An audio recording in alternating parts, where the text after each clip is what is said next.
যখন পৃথিবীর সব দরজা বন্ধ হয়ে যায় তখন কি সত্যি আর কোনো পথ থাকে না, নাকি তখনই আল্লাহ নতুন দরজা খুলে দেন?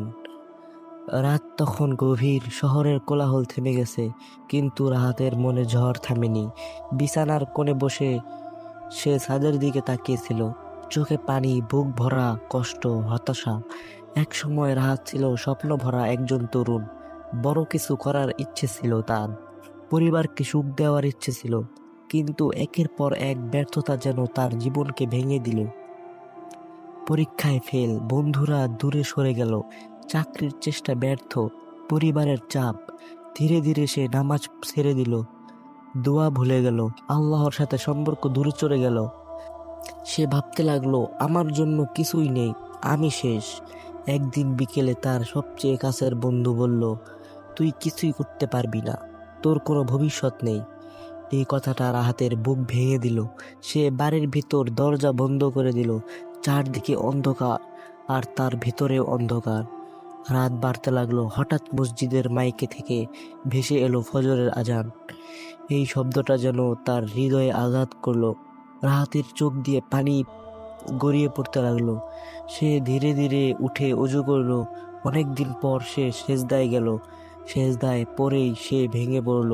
হে আল্লাহ, আমি সব হারিয়ে ফেলেছি, আমার কোনো পথ নেই, আপনি ছাড়া আমার কেহই নেই, আমাকে মাফ করুন, আমাকে পথ দেখান। তার কান্নায় সেজদার মাটি ভিজে গেল। সেই রাতটাই ছিল তার জীবনের মোড় ঘোরানোর মুহূর্ত। পরের দিন থেকেই রাহাত ছোট ছোট পরিবর্তন শুরু করলো।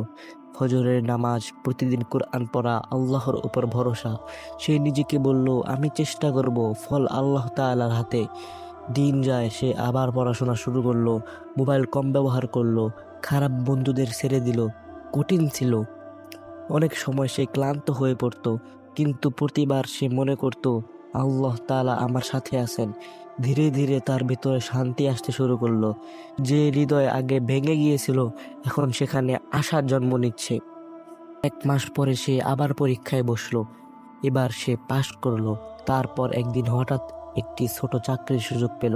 বেতন কম ছিল, কিন্তু তার চোখে পানি এসে গেল। সে বুঝলো আল্লাহ তার দোয়া শুনেছেন। সময় গড়াতে লাগলো।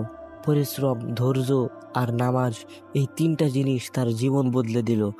একদিন সন্ধ্যায় সে মসজিদের সামনে দাঁড়িয়েছিল। তার মনে পড়লো সেই রাতের কথা, যেদিন সে সব হারিয়ে ফেলেছিল।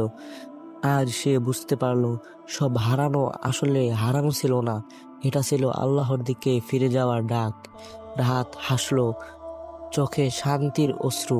সে ধীরে ধীরে বলল, যখন সব দরজা বন্ধ হয়ে যায়, আল্লাহ তখন নতুন দরজা খুলে দেন। শুধু তার উপর ভরসা করতে হয়। জীবনের শিক্ষা, যদি তুমি মনে করো তুমি একা, যদি মনে হয় সব শেষ, তাহলে মনে রেখো, আল্লাহ কখনো কাউকে একা ছাড়ে না। চোখের পানি, তোমার সেজদা, তোমার ধৈর্য, সবকিছু আল্লাহ দেখছেন। হয়তো আজ তুমি ভেঙে পড়েছো, কিন্তু কাল আল্লাহ তোমাকে এমন জায়গায় পৌঁছে দেবেন যেখানে তুমি কল্পনাও করনি। তাই হার মানো না, আল্লাহর দিকে ফিরে আসো, নামাজ ধরো, দোয়া করো, কারণ সবকিছু হারিয়ে গেলে আল্লাহই যথেষ্ট। ভিডিওটি ভালো লাগলে লাইক, কমেন্ট এন্ড শেয়ার করে দিবেন। সাবস্ক্রাইব করতে ভুলবেন না। আপনার বন্ধুদের সাথে শেয়ার করুন, হয়তো কেউ নতুন আশা পাবে। ধন্যবাদ। আসসালামু আলাইকুম।